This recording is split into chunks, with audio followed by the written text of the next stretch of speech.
Welcome to the colorful stories.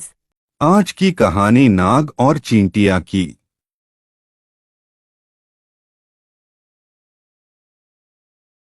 एक जंगल में एक नाग रहता था।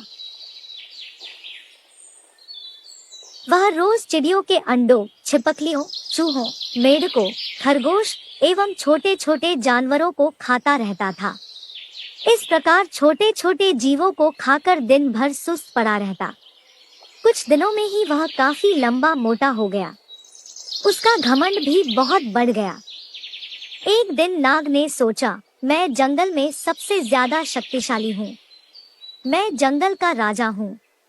अब मुझे अपनी प्रतिष्ठा और आकार के अनुकूल किसी बड़े स्थान पर रहना चाहिए। यह सोचकर उसने अपने रहने के लिए विशाल पेड़ का चुनाव किया। पेड़ के पास चींटियों का एक बिल था। वहाँ ढेर सारे मिट्टी के छोटे छोटे कण जमा थे। नाग ने कहा, यह बवाल मुझे पसंद नहीं।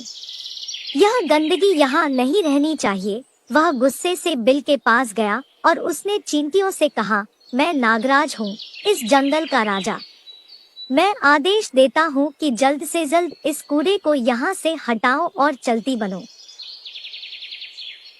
नागराज को देखकर अन्य जानवर थर-थर कांपने लगे,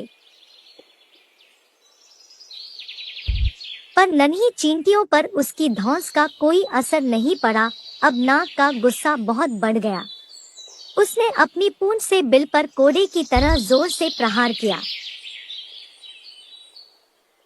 इससे चींटियों को बहुत क्रोध आया।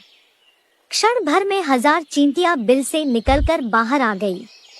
वे नाग के शरीर पर चढ़कर उसे काटने लगी। नागराज को लगा जैसे उसके शरीर में एक साथ हजारों कांटे चुभ रहे हों। वह असह्य वेदना से विह्वल हो उठा।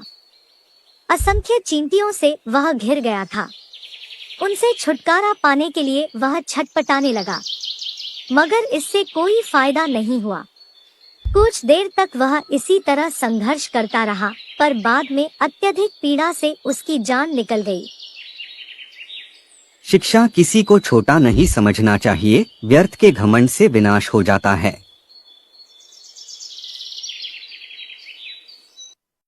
कहानी पसंद आए तो लाइक, शेयर और सब्सक्राइब जरूर करें।